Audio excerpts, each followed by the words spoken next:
The breeze, the waves, the sense of home. Wind Waker was quite the unique addition to the Zelda lineup. The adventure took me by storm and I ended up loving it for its quirkiness. The artistic angle on the whole game was very fun as well, and I would spend my after-school hours sailing around the world discovering what it had to offer. However, regardless of how far my journeys took me, I always returned home. Home to the place that started it all. Home to the location that my character held dear. Home to Outset Island.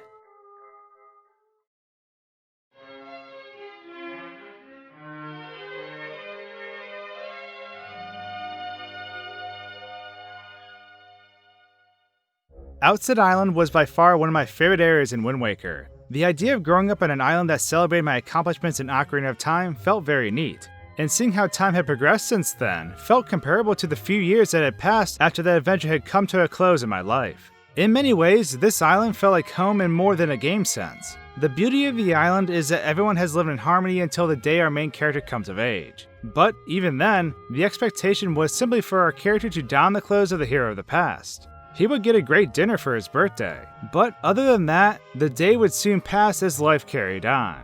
Day in and day out, this island was the stomping grounds of our hero and his sister, and they would explore the island top to bottom to pass the time. They would peer out into the ocean to see the ends of the world, and hope someday they would be able to see what the world had in store. Growing up, my life had a very similar feeling to this. Having been raised in a house in the midst of the countryside, there wasn't anything to do nor anyone to hang out with. You would dream of places the world had to offer, and I feel the scenario of Outset Island mirrors this perfectly. The island itself is a very small town or village of sorts. With 4 houses spread across its premises, it shelters a lot of interesting characters. The funny thing was, these characters were often lost in my memory because I was a kid playing a kid. I spent more time running around the island than actually listening to the adults, and it makes me laugh thinking about how much my behavior mirrored a kid in real life. I did frequently share the pots in the elderly brother's home though, because if it was mischief related, I surely took part in it. By far, my favorite area on the island though was the top. Having an enclosed forest environment as a secret base would have been the best thing ever as a child. In fact, I can say it actually was for me. When I was really young before we moved to the countryside, I would often play in a small wooded area that was between houses. We never knew whose property it actually was, but we buried treasures and other things there. It was our own little woods, or so we called it. This wooded area on Outset Island makes me think of this place instantly. It was the ultimate child's haven and stomping grounds. A place where your parents would yell up to when dinner was ready, and a place you'd keep all your secrets. I liked solitude as a kid, and there was a tree I would often sit up in about 15 feet or so off the ground. That was my secret hideout, and Outset Island makes it seem just like yesterday I sat upon that branch. Unknown to Link at the time though, this island held many secrets that he wouldn't discover until later on. From the water-filled cave on the rear side of the island, to the fairy fountain hidden below a large stone at the top. Throughout his childhood, I'm sure he was taunted time and time again by the signs that hinted at this amazing place.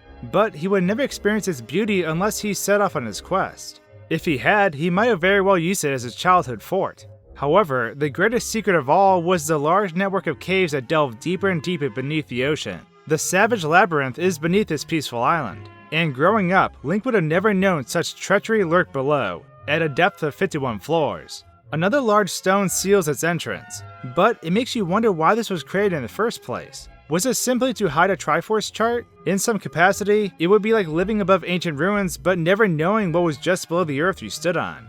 This would have blown my mind if I was Link, and had entered this place for the first time. One thing that always bothered me in Wind Waker was having to leave everything behind to rescue your sister, and that no one really bothered to help you with this cause. Having to leave your grandma behind broke my heart, as I know being alone in your older years can often get to you when you're left in solitude. It turns out that during the game, I was right, as your grandmother becomes depressed while you're gone. This made the departure scene that much more saddening, but it also sort of shows that Link was absolutely determined to leave his home behind and tackle a world he knew nothing about. He was deemed as foolish, but in the end, his actions will always be remembered.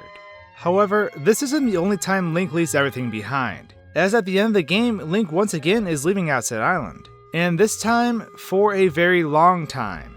I was always anxious watching this scene because it felt like it was something I could never do. I'd be scared to sail to the ends of the world in hopes of finding new lands.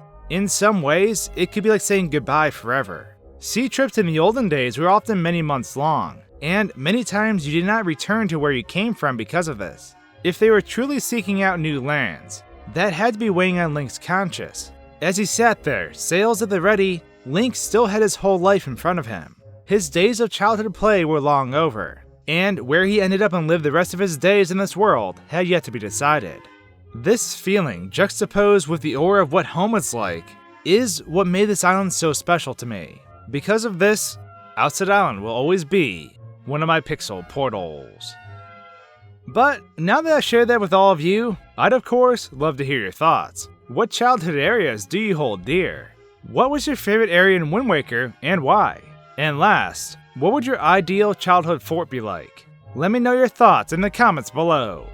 And with that, thanks for tuning in to my memory-filled trip back home. If you'd like to join me on my YouTube voyage and travel the 7 seas of video games, then the subscribe button is just what you're looking for. Thanks for watching, guys and gals, and until my next video, cheers.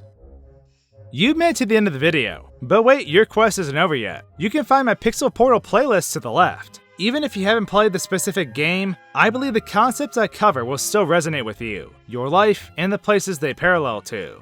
On the right, you'll find another one of my videos you may enjoy. There's also a slew of other videos on my channel too, so regardless, I hope you enjoy.